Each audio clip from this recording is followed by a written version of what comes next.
wabarakatuh. Alhamdulillahirrabbilalamin. Segala puji hanya milik Allah yang menguasai segala-galanya.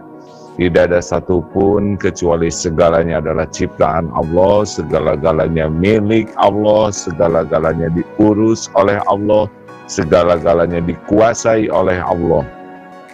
Maka orang yang paling beruntung adalah orang yang benar-benar selalu ingat kepada Allah setiap saat, karena memang itulah yang paling disukai Allah. Tidak ada amalan yang menandingi zikrullah. Tentu saja zikrullah bukan hanya di lisan, tetapi zikir yang sampai ke tingkat yakin. Dan inilah rahasia kebahagiaan, kemuliaan, keselamatan dunia akhirat. Allahumma sholli ala Sayyidina Muhammad wa ala alihi wa ashabihi ajma'in. Sahabatku sekalian, kita kali ini akan berbincang-bincang dengan Mas Powik. Beliau sudah kontak dari tadi, tapi sedang ada sedikit kendala untuk bisa bergabung. Mudah-mudahan segera bergabung. Oh iya, Pak Mardigu, maaf ya, saya nyebutnya Mas Powik ya. Nah, beliau sudah siap sebetulnya dari pagi, hanya ada sedikit kendala teknis. Rekan-rekan sekalian, dalam new era kali ini, new normal kali ini, new normal ini minimal 5 itu ciri orang yang mau menghadapi new normal dengan benar. New normal yang pertama adalah kehidupan normal baru sesudah COVID ini adalah yang pertama, yakin kepada Allah. Inilah yang harusnya kita miliki. Karena kejadian wabah ini adalah tanda-tanda kebesaran Allah yang tidak bisa dipungkiri siapapun, bahwa dunia berikut isinya tuh sepenuhnya takut kepada kekuasaan Allah dan nyata. Tidak ada satupun negara, bangsa yang kuasa menolak. Bahkan sampai saat ini pun kita masih merasakan betapa keterbatasan kita terhadap kekuasaan yang maha kuasa atas segalanya. Jadi new era adalah era keyakinan. Inilah awal yang sangat baik untuk menghadapi kehidupan. Yang kedua adalah dalam new normal ini adalah ketawaduan. Kita sudah rasakan sendiri, tidak ada yang paling kaya, paling berkuasa, yang paling perkasa, yang paling hebat bala tentaranya, paling canggih teknologinya, paling cerdas, dan paling banyak melimpah kekuasaan kekayaannya, dan tidak berdaya. Semuanya tidak berdaya. Inilah saatnya kita dalam new normal menjadi manusia-manusia rendah hati. Tidak ada lagi kesombongan, tidak lagi adigung, merasa hebat, karena memang kita tidak berdaya. Yang ketiga adalah, ini adalah new normal, saatnya kita harus bekerja sama. Tidak ada satupun sekarang yang merasa paling penting, paling berjasa, paling bisa. Rakyat tidak bisa juga tanpa pemerintah yang benar mengurusnya. Pemerintah tidak bisa tanpa kedisiplinan rakyat, tanpa dokter, tanpa aparat, tanpa daya dukung dari berbagai pihak, tidak bisa. Jadi new normal adalah normal yang penuh dengan kekompakan. Yang keempat, new normal adalah normal dalam kepedulian.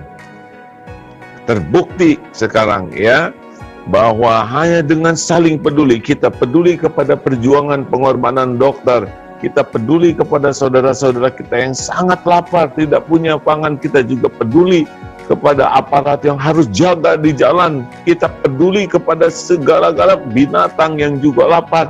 Ini adalah zaman baru, zaman kepedulian, zaman kepekaan hati, zaman peduli kepada sesama, bahkan kepada lingkungan kita. Dan yang kelima, new normal adalah mutlak, adalah zaman kedisiplinan. Tanpa kedisiplinan, jelas sekali kita hanya akan menabung bencana dan masalah. Disiplin dalam ibadah, kita harus benar-benar menegakkan kembali sebagai hamba. Dalam new normal, tidak ada disiplin dalam ibadah adalah petaka. Disiplin di dalam protokol kesehatan, jaga jarak, selalu pakai masker, senantiasa bersih, hidup bersih.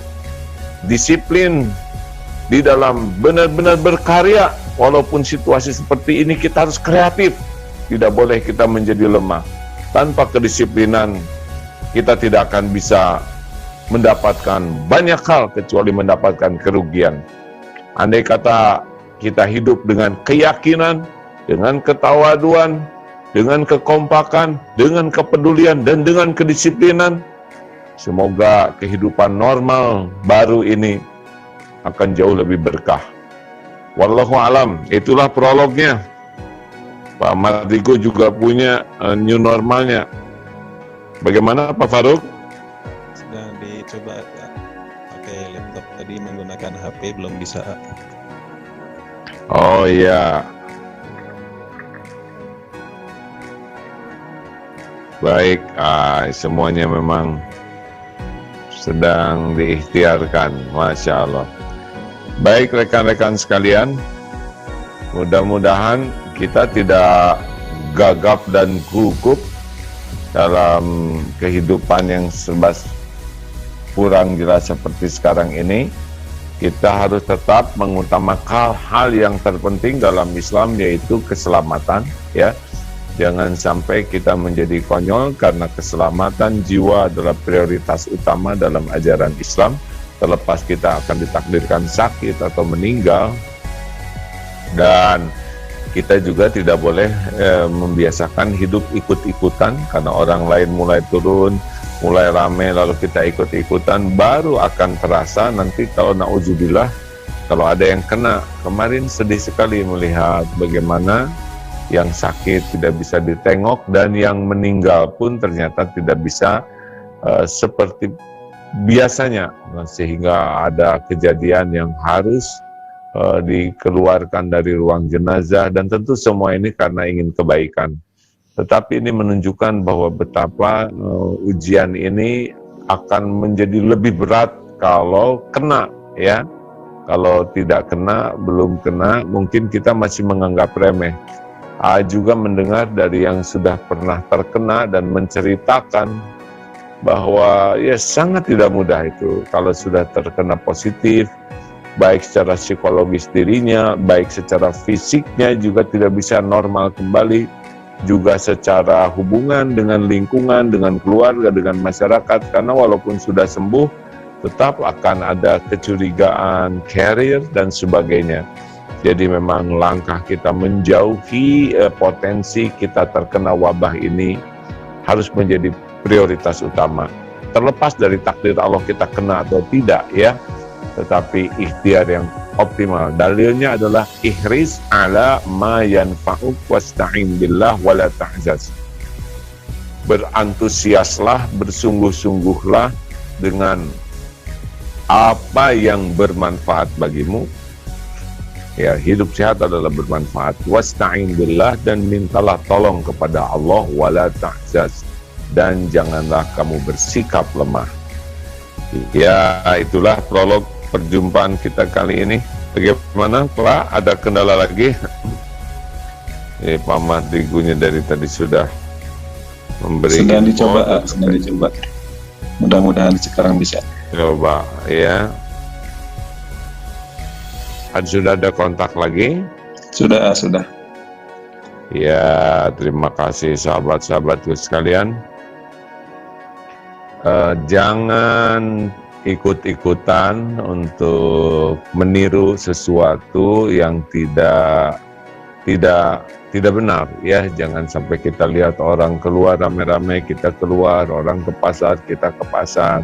Tidak boleh kita bertindak berdasarkan hanya perkiraan, tapi harus semuanya berdasarkan informasi yang bal.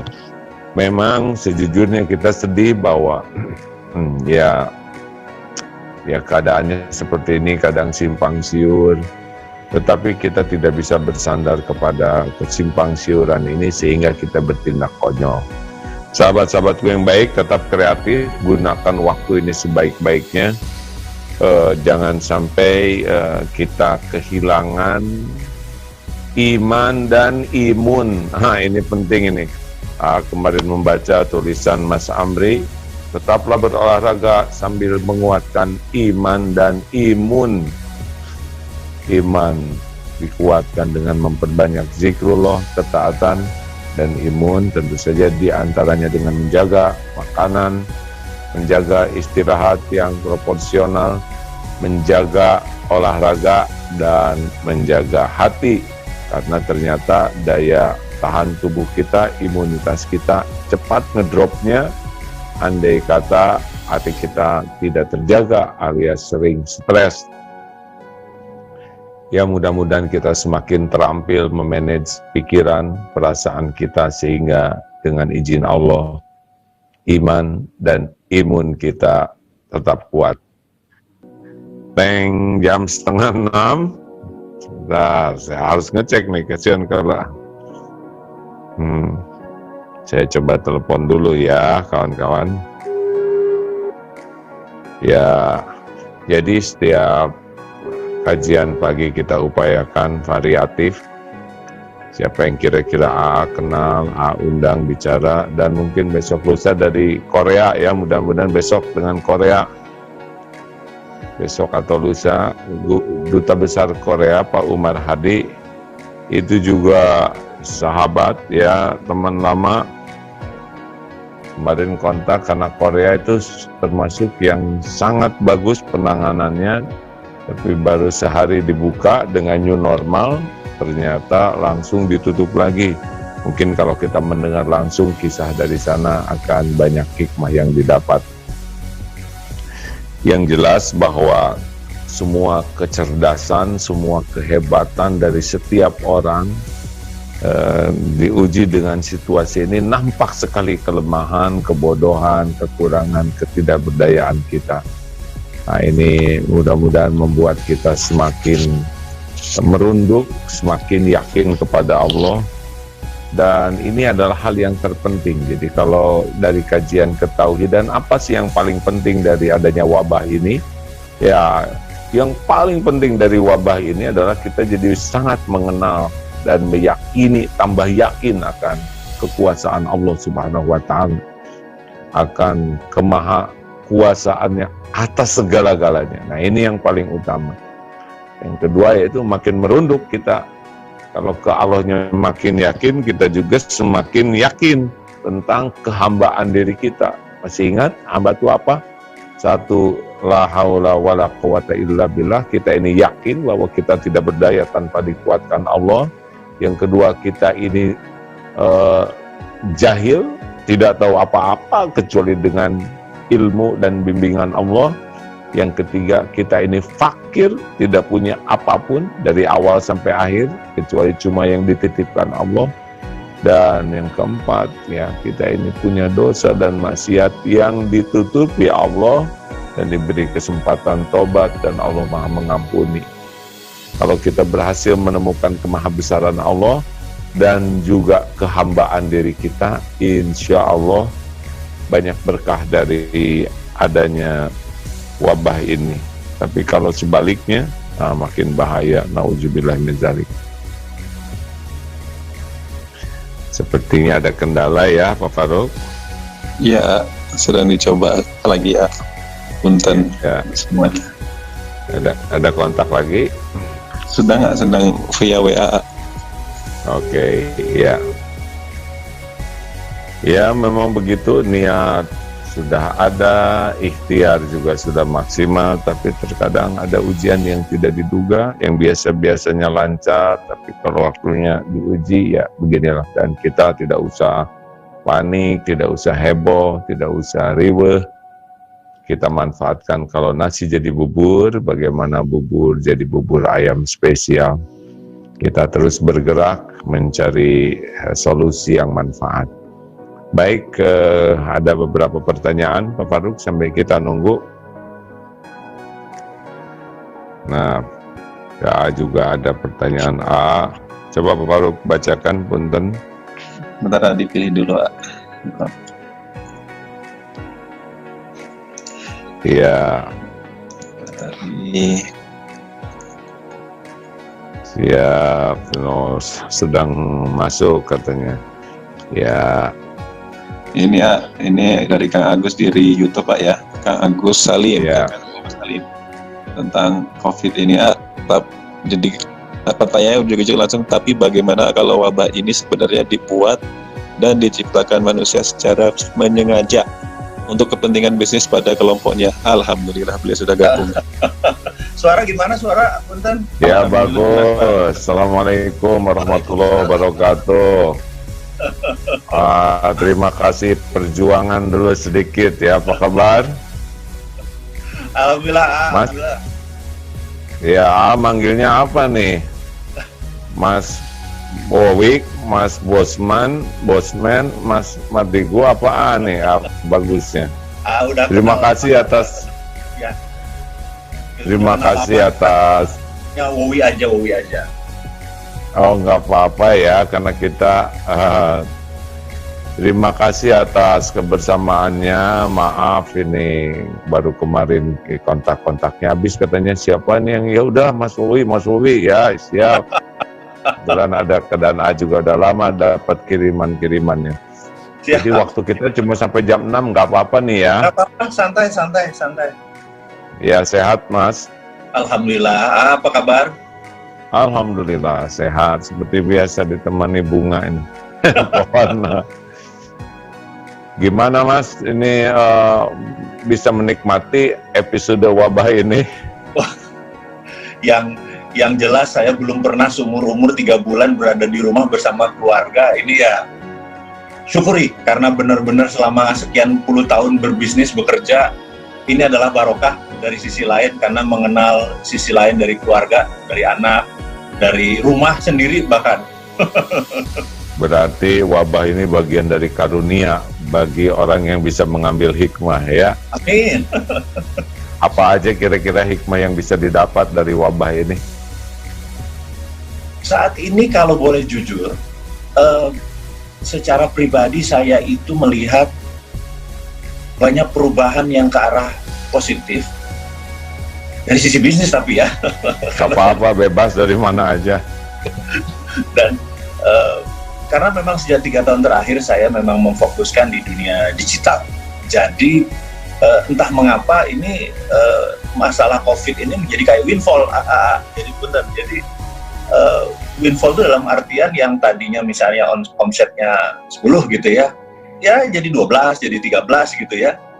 Dan di mana teman-teman yang belum digital ada bermasalah. Hanya itu aja, gitu aja paling yang. Jadi saya melihat dari sisi yang lain, dan saya pernah memprediksi bahwa jangan-jangan 2030 atau tahun 2030 ini ke depan, 10 tahun dari sekarang ini, kayaknya memang bisnisnya ke arah ini gitu ya.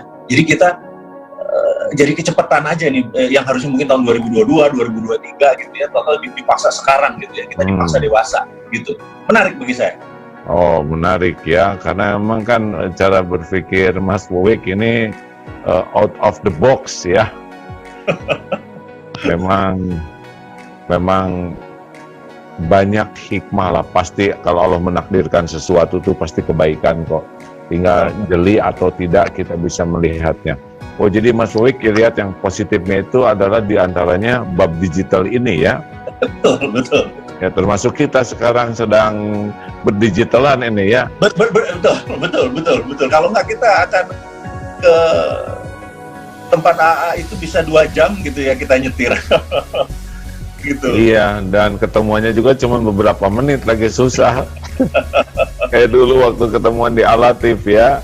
Betul. Masih ingat kah? Baik, gimana lebih detailnya tuh tentang dunia digital ini menjadi sesuatu yang akan dahsyat dari saat ini ke depan? Gimana prediksi, seperti apa itu?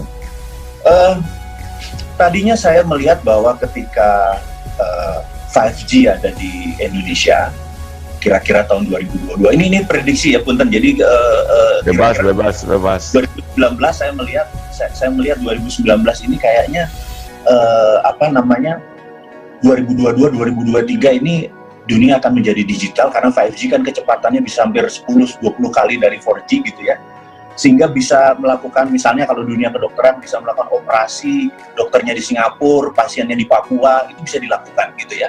Nah, kemudian dengan tidak adanya lag time atau benar-benar tajam itu gambar-gambarnya, sehingga guru bisa ngajar dari Jakarta, murid dari Papua, murid dari Ambon itu bisa mendapatkan ilmu yang sama tanpa harus berada di lokasi yang sama. Dan wah, saya pikir 2022 mengerikan sekali gitu. Ini game changing gitu ya. Apa yang terjadi lagi di 2030? Itu prediksi saya. Nah, ketika COVID ini terjadi, karena itu saya masuk dunia digital gitu ya. Nah, ketika COVID ini terjadi itu seakan-akan percepatan yang tadinya harusnya 2022, 2023, toto kepaksa kita bermain sekarang gitu ya. Jadi sekarang ini bayangkan, pendapat saya ya, sekolah itu yang paling mahal adalah biaya gedung kampus, gedung sekolah. Sementara kalau murid-murid dikasih iPad, itu paling cuma 200-300 ribu, dikalikan sekian juta anak, mereka bisa dari rumah dengan kecepatan yang tinggi. Ini sekolah akan merubah banyak hal. Sekolah itu bukan lagi harus pagi, siang, malam gitu ya. Sekolah mungkin datang ke sekolah tuh hanya untuk mempraktekkan ilmu-ilmunya. Jadi sekolah itu cuma masalah sosial, masalah praktek ilmunya gitu ya. Belajarnya di rumah gitu. Dan ini menghemat banyak hal, dia tidak harus bolak-balik keluar dari rumah, aman anak-anak dan lain sebagainya. Saya merasa ini, wah, ternyata dunia maju gitu ya. Maju itu dalam artian cepat sekali, tahu-tahu menjadi sekarang. Kaget-kaget saya. Maksud saya pikir di usia nanti kepala 6, kepala 70 hal itu terjadi gitu ya. Ternyata sekarang gitu ya. Gitu kira-kira. Ya, di antaranya lalu tentang bisnis, bagaimana kok jadi bisa untung begini bisnis? Analisa bisnis di zaman digital dipercepat ini. Jadi kita tahu ya, kita punya beberapa unit usaha yang berjual baju muslim, ada food,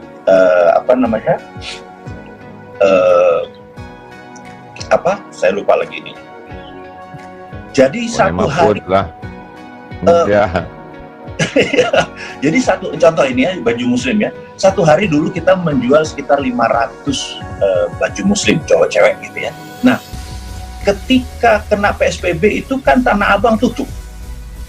Sementara orang tetap aja akan berlebaran dan berbaju muslim dan lain sebagainya, karena memang pertumbuhan bisnis berbau muslim ini growth-nya 10 tahun terakhir luar biasa bagusnya gitu ya. Nah, itu mendadak penjualan kita yang tadinya 500 sehari jadi 1000 sehari, jadi 1500 sehari, sampai akhirnya kita di Jogja harus menambah gudang dan lain sebagainya. Jadi tetap aja orang belanja itu tetap, hanya tidak ke Tanah Abang gitu. Nah, bisa dibayangkan pasar yang sudah 400 tahun dengan omset hampir 400 miliar per hari, atau harus tutup, pasti pindahnya ke digital gitu. Jadi pasarnya bergeser. Nah, ini yang waktu itu jadi bagi saya ini adalah windfall. Kok ternyata orang tetap belanja gitu ya, tetap belanjanya lewat digital aja. Itu yang salah satu yang saya melihat positifnya. Yang kedua adalah saya ini punya satu usaha yang menarik untuk UKM, namanya Santara Equity Crowdfunding, di mana pembiayaan bagi hasil itu urun dana. Ini pakai digital. Jadi kalau seseorang ini memerlukan dana katakanlah 700 juta gitu ya, untuk dia memberikan 30% sahamnya gitu. Nah, teman-teman ini langsung dengan digital udah ikut 5 juta, ikut 2 juta, ikut 10 juta dan lain sebagainya. Itu 2-3 jam bisa sold out dan UKM kita langsung tumbuh gitu ya. Dan ini yang saya bilang merubah yang tadinya konvensional dan digital. Nah, dua hal itu membuat saya menjadi semangat dengan perubahan ke arah digital. Begitu ya. Berarti yang bakal rada nelangsa ini yang gaptek ya, yang tidak akrab dengan dunia digital ini bakal nelongso gitu. Sebentar, karena saat ini ya, saya lihat generasi muda yang di bawah 40 tahun, anak-anak milenial ini, saat ini lagi cepet-cepetan buat aplikasi untuk membuat UKM-UKM itu menjadi digital, gitu ya. Saya lihat ada beberapa yang dengan menjadi digital, mereka cuman plug and play ya, seperti Zoom tadi, langsung bisa. Digital ini artinya dia punya point of sales, dia punya software untuk accounting system, dia punya software untuk distribution system, dia punya software untuk menerima payment. Maksudnya gini, bisa dibayangkan kalau kita ada pembeli dari Malaysia, dia mau bayar pakai ringgit, tapi sistem kita tidak koneksi dengan sistem pembayaran. Kemudian dia terima pakai Visa, dia bayar pakai PayPal dan lain sebagainya. Nah, dengan digital itu dia bisa menerima 9 macam pembayaran. Dia pakai Dana, pakai OVO, pakai e-money. Dan itu sekarang tinggal di join, mendaftar dan sudah digital. Jadi dia tinggal, ya ini yang terjadi. Jadi saya pikir cepat sekali anak-anak saat ini beradaptasi ya. Berarti generasi out of date model-model saya gini, saya akan dengar juga itu bahwa mungkin perubahan cara digital ini juga akan mengubah tatanan kehidupan masyarakat. Apa ada analisanya juga enggak nih dengan perubahan perdigitalan ini, selain ekonomi juga suasana kebermasyarakatan, kebernegaraan? Saya merasa bahkan kalau bersosialisasi, manusia memang ditakdirkan sebagai makhluk sosial, itu yang saya tahu. Jadi pasti ada cara kita untuk berkoneksi melalui digital. Itu ada hal yang mungkin generasi kita untuk kayaknya vibrasi ini kalau nggak ketemu itu vibrasi nggak kena gitu ya. Nah, tapi anak-anak sekarang bisa cekakakan di Zoom gitu ya. Nah, tapi yang menarik menurut saya di 2024 ini rasanya politik ya. Mungkin 2024, 2022, 2020 ada pilkada daerah 2021, 2022 sampai 2024 ini akan terjadi karena digitalisasi ini begini. Saya adalah orang mungkin secara politik, kalau AA tahu di video-video saya itu sangat ingin melihat sisi lain dari bernegara. Jadi saya adalah orang yang tahun 2002 sewaktu merubah Undang-Undang Dasar 45 menjadi Undang-Undang 2002, saya waktu itu agak sedikit protes mengenai one man one vote gitu ya. Karena saya merasa satu orang satu suara itu di negara yang belum terlalu dewasa atau immature atau belum terlalu dewasa, itu bisa menjadi pembodohan karena orang dibayar aja bisa memilih. Sementara jadi harusnya ada pembobotan. Pembobotan ini misalnya gini, seseorang bayar pajak 1 tahun 100 juta, suaranya 1. Kalau 10 miliar dia bayarnya suaranya nambah 3. Jadi misalnya Uwi nggak pernah bayar pajak gitu ya, cuma tamat SMA doang, ya cuma 1 bayarnya. Tapi AA, sarjana, bayar pajaknya 1 miliar setahun gitu, suaranya 17 gitu ya. Nah, jadi dengan adanya pembobotan, itu bukan popular vote, tetapi electoral vote. Nah, dengan electoral vote menurut saya lebih adil, lebih fair, karena arah negara ini bisa ditentukan oleh orang-orang yang memang berkontribusi, gitu. Nah, dengan adanya digitalisasi, hal itu memungkinkan. Jadi, menurut saya begitu nanti kita pakai electoral vote, pemilihan kepala daerah itu menjadi lebih adil. Bayangin, menurut saya seorang ahli surga, hafal Quran, santun, sama orang yang penjahat, preman, suaranya 1 gitu ya. Keadilannya di mana gitu. Nah, tapi dulu nggak bisa, memang karena digital sistemnya belum ada. Jadi saya pikir tahun ini, tahun depan, sampai 4 tahun dari sekarang, saya pikir akan terjadi game changing atau perubahan yang sangat dahsyat. Itu pendapat saya loh, punten. Iya, nggak apa-apa, bebas berpendapat, kan nggak salah ya nggak? Baik, jadi mungkin ini akan terjadi dengan adanya dunia digitalisasi ini, dampaknya tidak hanya masalah ekonomi, tapi juga masalah budaya, juga perpolitikan, kebernegaraan, begitu ya ini? Pendapat saya. Ada nggak negara yang sudah bisa jadi contoh gitu di dunia ini yang mengoptimalisasikan dunia digital ini dan menjadi lebih baik? Menurut saya Korea Selatan.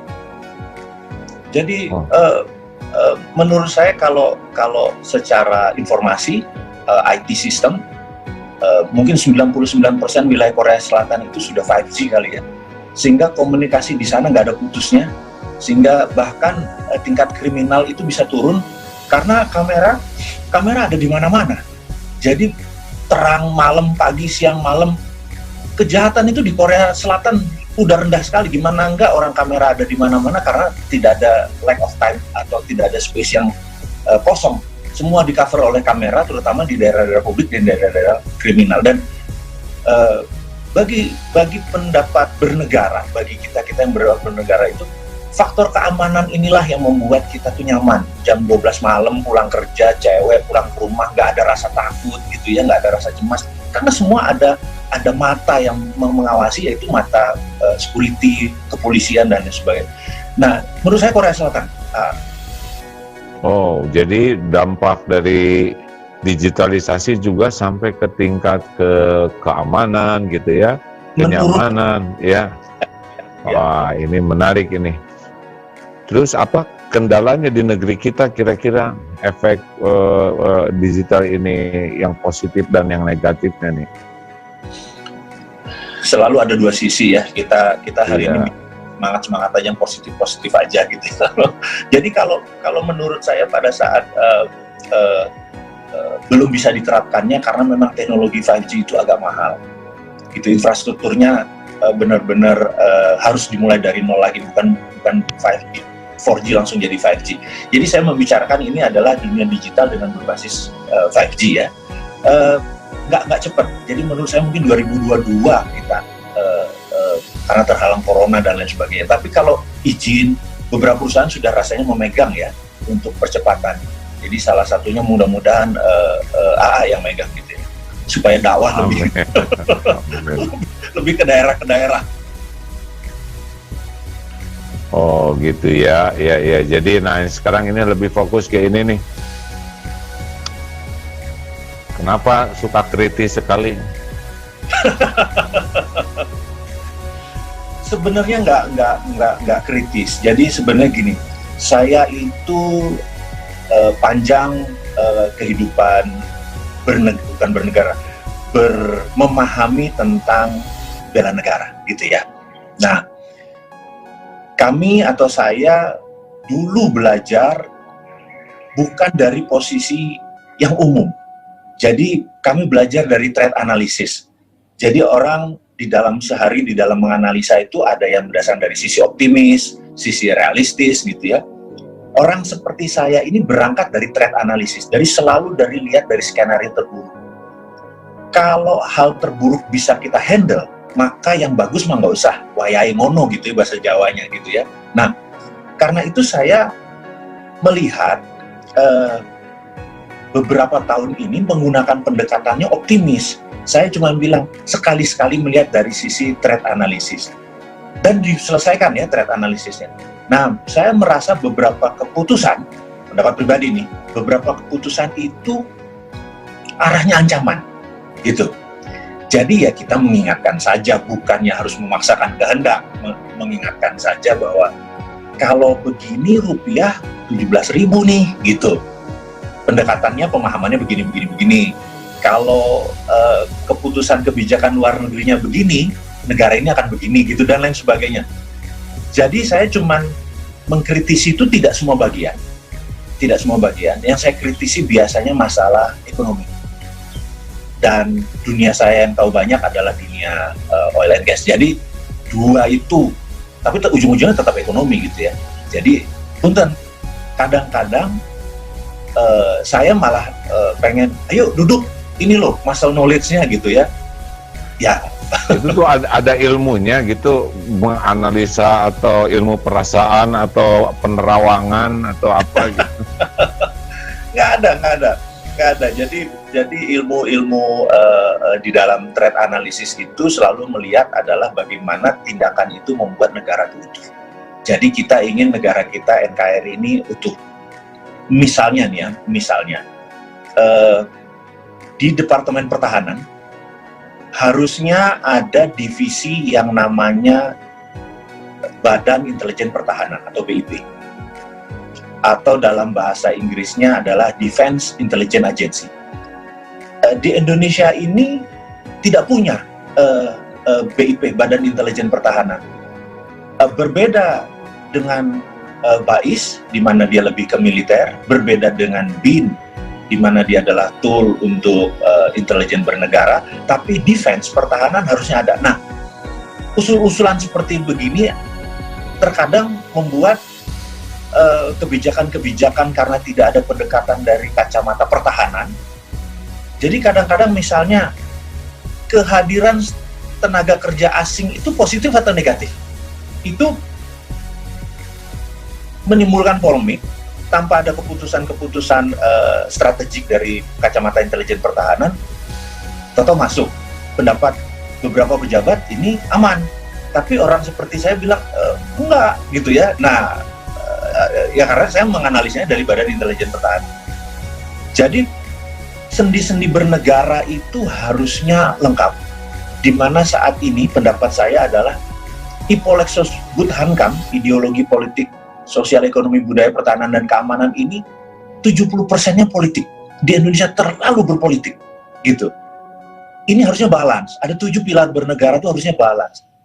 Ya sepertujuh juga politik itu harusnya. Gitulah kira-kira. Ya, saya jadi ikut pening ya pagi ini ya. Nggak apa-apa, sekali-kali jamaah ikut pening serening.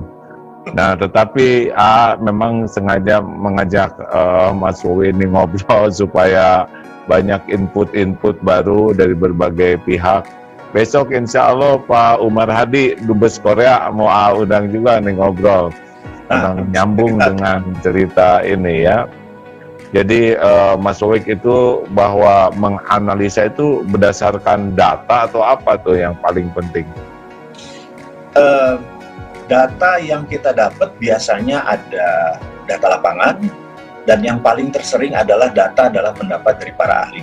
Jadi kebetulan saya ini punya beberapa teman dari beberapa negara yang jadi gini ini punten lompat sedikit. Jadi kalau di Langley jadi kalau kita ada di Virginia, ini Amerika tuh negara paling kurang ajar, di mana semua negara itu diawasi. Bahkan misalnya di Indonesia itu ada DES atau DES Indonesia itu ada 5 dokter yang kalau pejabat bicara mereka menganalisa apakah ini bohongan, apa ini beneran, apa ini tidak tahu, apa ini strategi, dan lain sebagainya, dianalisa gitu. Terus ada laporannya. Nah, mantan-mantan mereka itu walaupun sudah tidak aktif, saya masih sering berhubungan.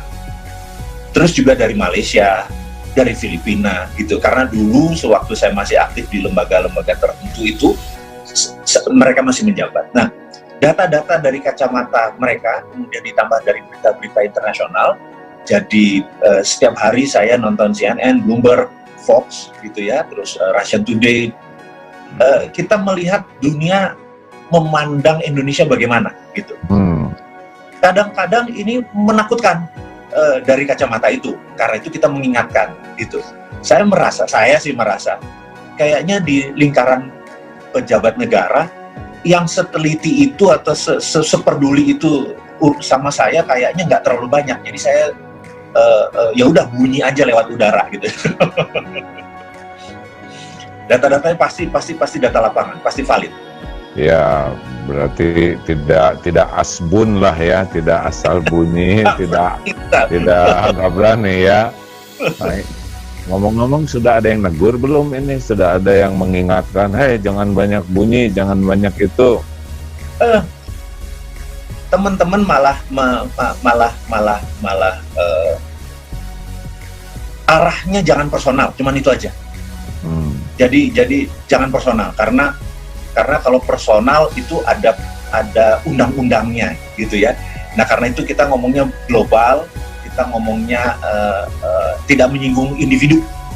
Iya, demi bernegara sekali lagi. Saya pikir saya juga harus bertumbuh ya.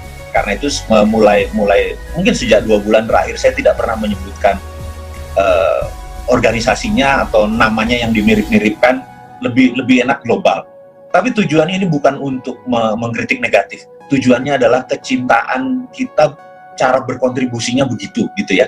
Nggak ada niatan untuk, satu lagi harus diingat, nggak ada niatan saya untuk berpolitik. Karena saya pikir mengabdi masyarakat atau public services sebagai orang politik, saya tuh nggak humble, nggak rendah hati, nggak kayak AA santun, pendengar yang bagus gitu ya. AA tuh kalau denger terus care sama orang tuh bagus banget. Saya nggak gitu banget gitu ya. Jadi saya pikir public services itu atau mengabdi dari sisi politik bukan saya gitu. Saya cuma melihat sisi yang lain. Itu jadi sekali lagi saya nggak ada niatan berpolitik, saya nggak ada niatan untuk membangun konstituen, nggak ada. Alhamdulillah, ini kayaknya obrolan kita kali ini baru prolog ini ya. baru pemanasan nih. Memang katanya kata-kata itu diatur oleh akal pikiran, tetapi nada powernya itu diatur oleh hati. Jadi kalau makin dalam ketulusan, makin dalam keikhlasan, maka akan ada tenaga yang berbeda dari perkataan yang sama. Mungkin ini yang harus sangat diolah hati itu ya nggak? Kalau hatinya sudah jengkel ke seseorang atau siapapun, maka dikemas juga ujungnya akan terasa bahwa ini merupakan serangan hanya dalam bentuk kemasan. Tapi kalau hati kita mudah-mudahan tulus dalam menyampaikan apapun tanpa embel-embel, walaupun agak tajam, tetap saja orang tidak terluka karena dia tahu bahwa tenaganya tenaga kebaikan, tenaga kasih sayang.